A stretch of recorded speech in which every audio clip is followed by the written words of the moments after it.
Hello दोस्तों, आप सभी का हमारे YouTube channel history with Idris Khan में आप सभी का स्वागत है। दोस्तों, जैसे कि आप सभी को पता है, हमारे यूट्यूब चैनल पर हिस्ट्री के जो मोस्ट इम्पोर्टेंट टॉपिक होते हैं, हम उन सभी टॉपिकों को बहुत ही आसान भाषा में ट्रिक के माध्यम से इजी वे में हम उन सबको समझने की कोशिश करते हैं।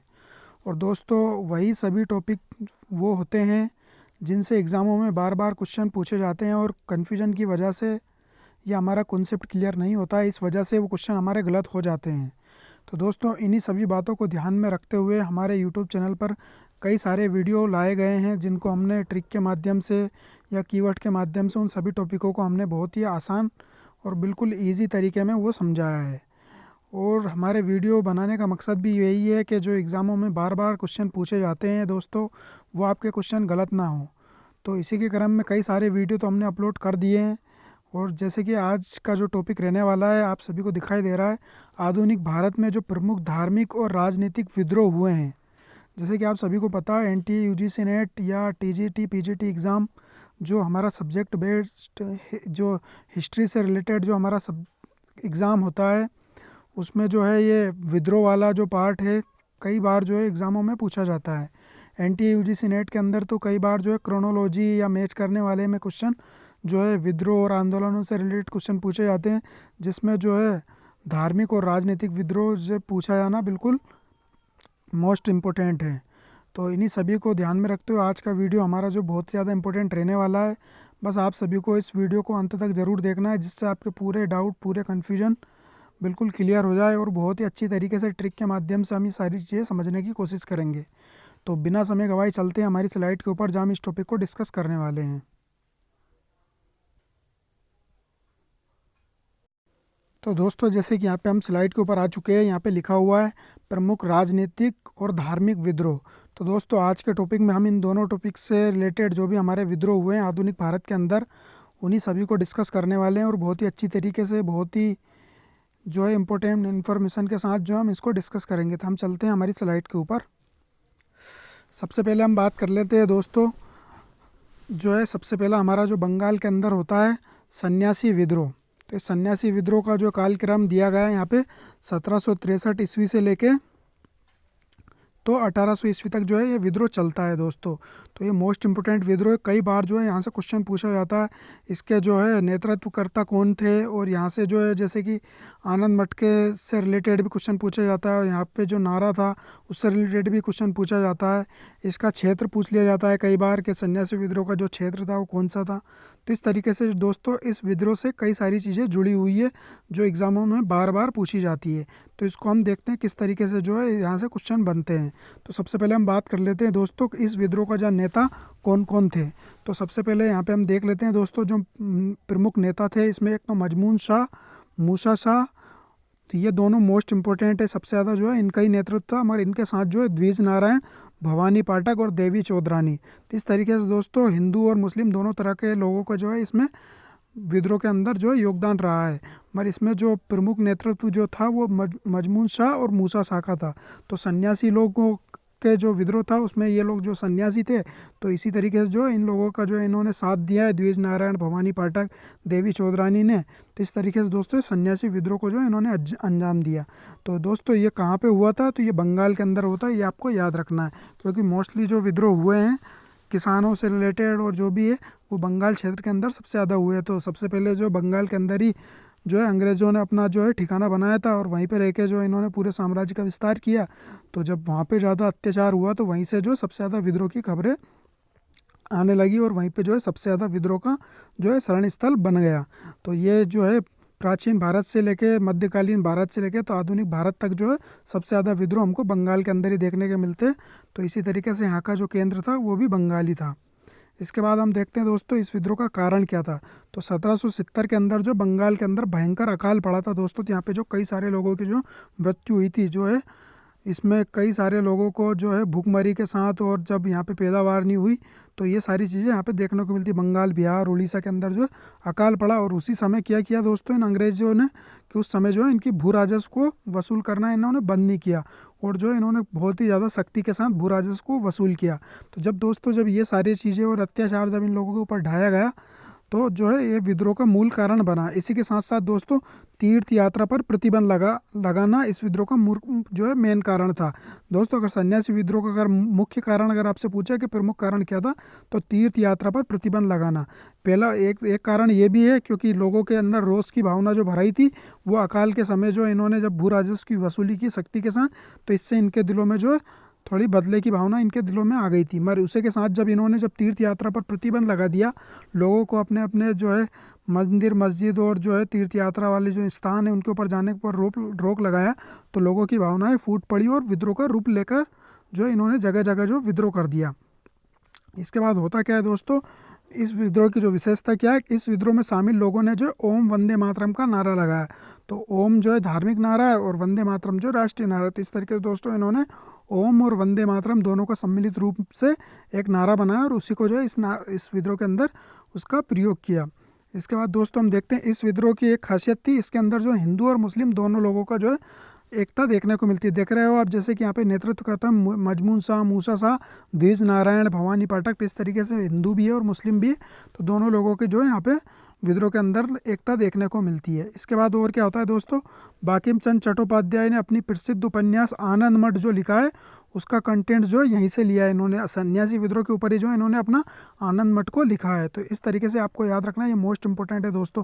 कई सारे एग्जामों में पूछा गया है कि आनंद मठ का जो संबंध किस विद्रोह से है, तो सन्यासी विद्रोह से है। और सन्यासी विद्रोह का केंद्र कहाँ है, बंगाल के अंदर है। और जो है बंकिम चंद्र चट्टोपाध्याय है ये भी बंगाल के अंदर के ही रहने वाले हैं। इसके बाद दोस्तों इस विद्रोह को दबाया किसने, तो वॉरेन हेस्टिंग ने एक लंबे अभियान के पश्चात जो है इस विद्रोह को दबाया। तो इस तरीके से दोस्तों इसको जो है दबाने का सबसे ज़्यादा काम जो है इन्होंने वॉरेन हेस्टिंग ने किया, मगर जो है धीरे धीरे 1800 ईस्वी तक चलता रहा। मोस्टली जो है इसको दबाने का काम वॉरेन हेस्टिंग ने किया। इसके बाद हम आगे चलते हैं दोस्तों, फ़कीर विद्रोह आ जाता है। तो जिस समय जो है हमारा ये सन्यासी विद्रोह चल रहा था, उसी समय जो है एक विद्रोह और खड़ा हो गया था जिसको फ़कीर विद्रोह कहते हैं। तो वो जो है हमारा 1763 से 1800 तक चला था। मगर जब वो विद्रोह चल रहा था 1763 से 1800, तो उसी के दरमियान दोस्तों ये वाला विद्रोह भी इन्हीं के बीच में चलने लगा। तो ये विद्रोह का नेतृत्व भी वही लोग कर रहे थे जो लोग जो है हमारे सन्यासी विद्रोह कर रहे थे। यहाँ पे देख लेते हैं हम दोस्तों, मजमून शाह, यहाँ पे चिराग अली बढ़ जाते हैं, भवानी पाठक, देवरी चौधरानी। तो ये मोस्टली जो है सारे, जैसे कि आपको पता है कि फ़कीर विद्रोह और सन्यासी विद्रोह को जो नेता है दोनों एक ही नेता है, बस समय का फ़र्क है कि पहले जो है सन्यासी विद्रोह स्टार्ट होता है, फिर उसके बाद फ़कीर विद्रोह होता है। और दोस्तों इनका केंद्र भी वही था बंगाल के अंदर ही, मगर इसका जो है दिजनापुर और मालदा, रंगपुर, मतलब कुल मिला के बंगाल के अंदर ही ये वाला विद्रोह फैला था। मगर इसका कारण क्या था दोस्तों, इसका प्रमुख कारण ये था कि जमींदार और कृषक जो थे, जमींदार और कृषक जो लोग थे उन्होंने अत्यधिक लगान वसूल की थी। तो वही चीज़ें हैं यहाँ पे, जब इन्होंने अकाल पड़ गया तो ये सारी चीज़ें हुई, तो ये लोगों ने जो है अपना लगान वसूली को बहुत ही ज़्यादा सख्ती के साथ और लगानों को बढ़ाने के साथ जब इन्होंने लगान की बढ़ोतरी की, तो उसके बाद जो है फ़कीर विद्रोह को जो है यहाँ पे देखने को मिल जाता है। तो सन्यासी विद्रोह का भी कारण यही था, क्योंकि उन्होंने लगान वगैरह की बढ़ोतरी की थी और लगानों को जो है सख्ती के साथ वसूल किया था, तो वही कारण इसका बना। और मोस्टली जितने भी विद्रोह होते हैं दोस्तों किसानों से रिलेटेड या जनजातियों से रिलेटेड, उन सभी का जो है मेन कारण यही होता है, लगान में बढ़ोतरी या लगान में जो है सख्ती के साथ उगाना। इस तरीके से दोस्तों ये सारी चीज़ें जो है विद्रोह का कारण बनती है। इसके बाद दोस्तों होता क्या है, जिसका विरोध मदारी समुदाय ने किया। तो ये जो फ़कीर विद्रोह को जो नेतृत्व किया, तो इसका विरोध जो है मदारी समुदाय के जो मुखिया थे मजमून शाह। तो दोस्तों सन्यासी विद्रोह में भी यही थे और फ़कीर विद्रोह में भी यही थे। तो ये किस समुदाय से थे, मदारी समुदाय। आपने देखा होगा खेल मेल बताना, तमाशा बताना, ये सारे काम जो है ये मदारी लोग करते हैं। तो उसी समुदाय के जो प्रमुख थे मजमून शाह, उन्होंने जो इसका घोर ज़्यादा विरोध किया। इसके बाद होता क्या दोस्तों, जेम्स रेनल ने मजमून शाह को पराजित किया, जिसके पश्चात चिराग अली ने इसको आगे बढ़ाया। तो दोस्तों होता क्या है दोस्तों, जेम्स रेनल नाम के एक अधिकारी ने मजमून शाह को तो पराजित कर दिया, मगर ये पराजित होने के बाद इनका जो नेतृत्व था, इनके जो उत्तराधिकारी थे चिराग अली, इनको सौंप दिया। तो इस तरीके से दोस्तों ये विद्रोह जो है 1776 से 1777 तक चलता है, कुल मिला के 3 साल तक चलता है। फिर उसके बाद इसका दमन कर दिया जाता है। यहाँ पे ये चीज़ आपको याद रखना है दोस्तों, जो लोग सन्यासी विद्रोह के अंदर है नेता, वही नेता आपको जो है फ़कीर विद्रोह के अंदर मिलता है, और जो केंद्र सन्यासी का है वही केंद्र यहाँ पे आपको फ़कीर विद्रोह का मिल जाता है। कारण भी यहाँ भी लगभग सेम है। तो बस आपको डेट याद रखना है और कुछ भी याद नहीं रखना है, पहले सन्यासी आएगा फिर फ़कीर आएगा। और ऐसे भी याद रख सकते हो क्योंकि सन्यासियों का इतिहास सबसे पुराना है और फ़कीरों का इतिहास जो है मुस्लिम धर्म आने के बाद स्टार्ट हुआ है। तो सन्यासी पहले आएंगे, फिर फ़कीर आएंगे। तो इस तरीके से आपको याद रखना है, सन्यासी के बाद फ़कीर आएगा। इसके बाद हम आगे चलते हैं दोस्तों। अब पागलपंथी विद्रोह आ गया।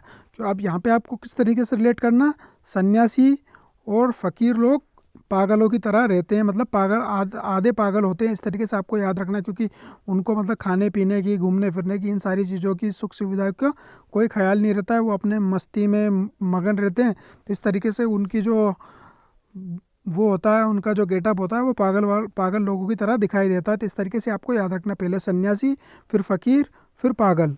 अब पागल में आपको डेट याद रखना है, ये डेट कहाँ से कब तक चला है, तो 1813 से लेकर तो 1831 तक ये चला है दोस्तों। वो कहाँ कहाँ से चला था, वो 1763 से, एक 1800 तक चला था और दूसरा 1776 से 1773 से 1777 तक चला था। तो इस तरीके से आपको याद रखना है।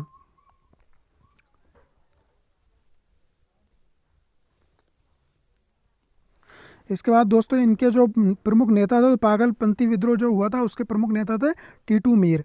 मगर दोस्तों अब यहाँ पे होता क्या है दोस्तों, अभी हमने जो विद्रोह देखे हैं उनका जो संबंध था लगान व्यवस्था और जो है धर्म में जो हस्तक्षेप था, इन सारी चीज़ों से हुआ। मगर यहाँ पे आपको देखने को मिलेगा कुछ राजनीतिक ट्विस्ट भी यहाँ पे आ जाएगा। अब इसका केंद्र भी वही बंगाल था, हमारी पूरी भारत का जो हिस्सा था, वहाँ पे जो है ये विद्रोह फैला था। और ये एक धार्मिक पंथ का विद्रोह था, और जो सत्य, समानता और बंधुत्व को बल देता था। तो ये एक धार्मिक पंथ का था, धार्मिक पंथ था पागलपंथी, जिसको हम पागलपंथी विद्रोह कह रहे हैं। ये एक धार्मिक पंथ था जो सत्य, समानता और बंधुत्व की भावना पर बल देता था सबसे ज़्यादा। मगर ये अब यहाँ पे टीटू मीर जब इनसे मिल जाते हैं तो ये अपनी राजनीतिक महत्वाकांक्षा को पूरी करने के लिए धर्म का सहारा ले लेते। कहने का मतलब ये आंदोलन पहले से चल रहा था, मगर अब यहाँ पे टीटू मीर जब आके मिल जाते हैं तो ये अपनी जो है राजनीतिक रोटियां सेकने लगते हैं और अपनी राजनीतिक जो है महत्वाकांक्षा पूरी करने के लिए इसमें धर्म का जो है एंगल जोड़ देते हैं। अब जब धर्म का एंगल जोड़ देंगे तो ये 1813 के अंदर जमींदारों के विरुद्ध ये और काश्तकारों के समर्थन में ये विद्रोह कर देंगे। तो ये लोग जो है पहले से ही जो है विद्रोह कर रहे थे, मगर जो है इसमें टीटू मीर आके मिल जाते हैं। होता क्या है दोस्तों, जब ये इतना जो है जमींदारों और काश्तकारों के समर्थन, जमींदारों के तो विरुद्ध करते हैं और काश्तकार जो कृषि के जो किसान होते हैं उनके समर्थन में ये विद्रोह करते हैं। वो इसी के जो है घटनाक्रम के चलते आगे जाके 1825 में जाके ये शेरपुर है एक इलाका, उसने जो है अधिकार कर लेते हैं और वहाँ का ये शासक बन जाते हैं। कौन बन जाते हैं, टीटू मीर जाके ये शासक बन जाते हैं। और 1831 में जो है इस विद्रोह को दबा दिया जाता है। इस तरीके से दोस्तों ये वाला विद्रोह जो है थोड़ा मतलब डिफरेंट था बाकी विद्रोह से, क्योंकि यहाँ पे जो है राजनीतिक महत्वाकांक्षा को पूरा करना जो है इसका उद्देश्य देखने को मिलता है। और ये शेरपुर में जाके अपना अधिकार कर लेते हैं और शासक बन जाते हैं। कौन है इसके प्रमुख नेता, टीटू मीर। और इनका जो कालक्रम क्या है इस विद्रोह का, 1813 से 1831 तक। इसके बाद हम आगे चलते हैं फरेजी विद्रोह। दोस्तों ये भी मोस्ट इम्पोर्टेंट विद्रोह है, और इसके काल जो इसका जो कालक्रम है वो 1818 से 1857 तक। तो आप देख सकते हो दोस्तों, जैसे 1857 का जो है हमारा स्वतंत्रता संग्राम जब छिड़ेगा तो उसी टाइम पे जो है ये विद्रोह को समाप्त होता है और ये दूसरे विद्रोह में ये जुड़ जाता है।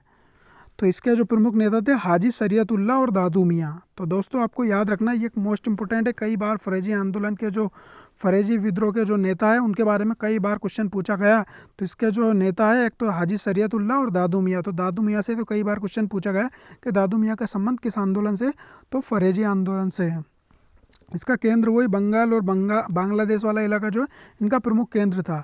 और इसका जो फरेजी आंदोलन का जो प्रमुख कारण था क्या था दोस्तों, ये संप्रदाय भी जमींदारों द्वारा अपने किसानों पर अत्याचार। तो मोस्टली सभी में जो है ये कारण देखने को मिल जाता है कि जमींदारों का शोषण और जो है लगान व्यवस्था में जो भी है उनका कठोरता और लगानों में बढ़ोतरी। तो ये सभी विद्रोह और सभी आंदोलन को कारण बन जाता है। इसके बाद दोस्तों इसका मोस्ट इंपोर्टेंट क्या है कि इसका प्रमुख उद्देश्य मुस्लिम समाज में प्रचलित कुरीतियों को दूर करना। तो ये एक मतलब धार्मिक सुधार आंदोलन भी था। तो उसी के साथ साथ दोस्तों यहाँ पे जमींदारों द्वारा जब इनका अत्याचार किया जा रहा है तो इन लोगों का भी सपोर्ट मिल रहा है, तो यहाँ पे किसानों का भी साथ में मिल रहा है। और मुस्लिम धर्म का जब सुधार हो रहा है तो मुस्लिम लोगों को भी इसमें साथ किया जा रहा है। अब इसमें होता क्या है दोस्तों, इसके अनुयायी जो थे, मतलब इस आंदोलन में जो आंदोलन करता थे, जो मुस्लिम धर्म सुधार का जो कार्य करते थे, कुरीतियों को समाप्त करते थे, उनको फरेजी कहा जाता था। तो फरेजी की संज्ञा किसे दी गई दोस्तों? जो मुस्लिम धर्म सुधार को जो है इसमें काम करते थे, जो फरेजी आंदोलन से जुड़े हुए थे। इस तरीके से इनका जो नामकरण फरेजी कर दिया गया। अंत में ये लोग वहाबी दल में सम्मिलित हो गए। तो दोस्तों ये होता क्या है, जब 1857 क्रांति होती है तो ये वाला आंदोलन के जो लोग हैं जितने भी, ये वहाबी आंदोलन में जाके जुड़ जाते हैं। वहाबी आंदोलन देखेंगे हम, क्योंकि ये बिहार वाला इलाके में ये वहाबी आंदोलन चलता है, जो बिल्कुल कट्टर मुस्लिमता की जो जो अपने आप को जो है कट्टर मुस्लिम की तरफ जो है लेकर जाते हैं। दारुल हर्ब से दारुल इस्लाम का जो है उनका जो है सिद्धांत रहता है। तो उसमें जाके जो है फरेजी आंदोलन के लोग जुड़ जाते हैं। अब होता क्या है दोस्तों, फरेजियों की तुलना जो है कुछ विद्वानों ने रेड रिपब्लिकन से दी है। तो रेड रिपब्लिकन एक एक ग्रुप है, उससे जो है इनकी फरेजी आंदोलन के जो विद्रोह के जो आंदोलनकारी है उन सभी की तुलना जो है इन्होंने रेड रिपब्लिकन से की है। तो इस तरीके से आपको याद रखना है। तो सबसे पहला विद्रोह हमारा कौन सा है दोस्तों? सन्यासी विद्रोह है। फिर उसके बाद दोस्तों फिर फ़कीर आएंगे, फिर उसके बाद पागल होंगे, फिर पागल होने के बाद फिर फरेजी आएंगे। तो इस तरीके से आपको याद रखना है। चारों विद्रोह को हमने देख लिया है।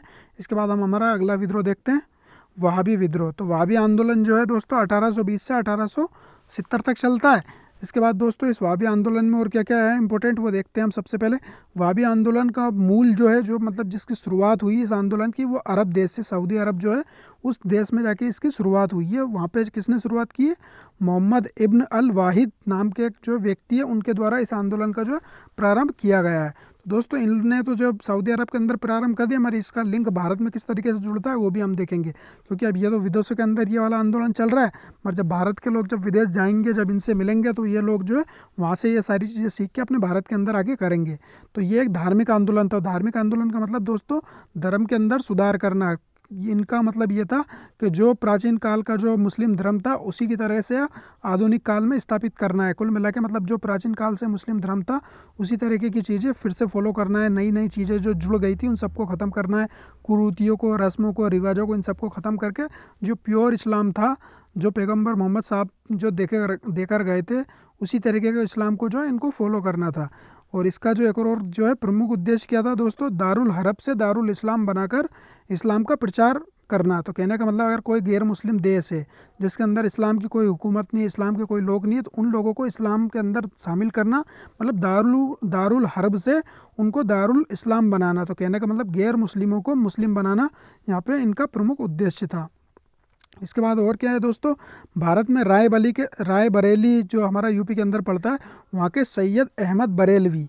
तो इनका बरेलवी ये टाइटल इसीलिए दिया है क्योंकि ये बरेली के रहने वाले थे। तो सैयद अहमद बरेलवी और शाह अब्दुल अजीज, तो इन दोनों ने जो है इसको भारत के अंदर आंदोलन की शक्ल दी। तो दोस्तों ये लोग जो है जब भारत जाते हैं, सऊदी अरब में जाकर जब ये मोहम्मद इब्ने अबल वाहिद से मिलते हैं, तो ये यहाँ से ये सारी चीज़ें सीख कर भारत में आके ये सारी चीज़ें अप्लाई करते हैं।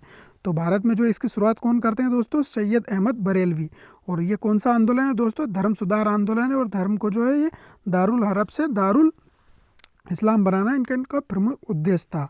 तो सैयद अहमद ने इस आंदोलन को क्या कहा है? पुनरुद्धार। तो पुनरुद्धार किसको कहा जाता है दोस्तों? जब कोई सी चीज़ जब जैसे कि ये बन गई है, अब ये बनने के बाद जब 100 साल, 200 साल, 500 साल बाद जाके जब इसमें कई सारे परिवर्तन आ जाते हैं, तो इसको जब सुधार करेंगे तो उसको पुनरुद्धार कहा जाएगा।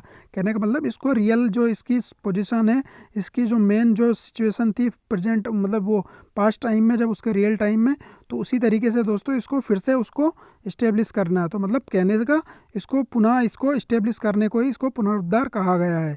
तो इनका उद्देश्य यही था कि जो इस्लाम जो है आज वर्तमान की स्थिति में जितनी कुरीतियाँ और रिवाज और रस्में, ये सारी चीज़ें इसमें ऐड हो गई है, इन सबको ख़त्म करके इसको रियल जो है इसको पोजीशन में लेकर आना है।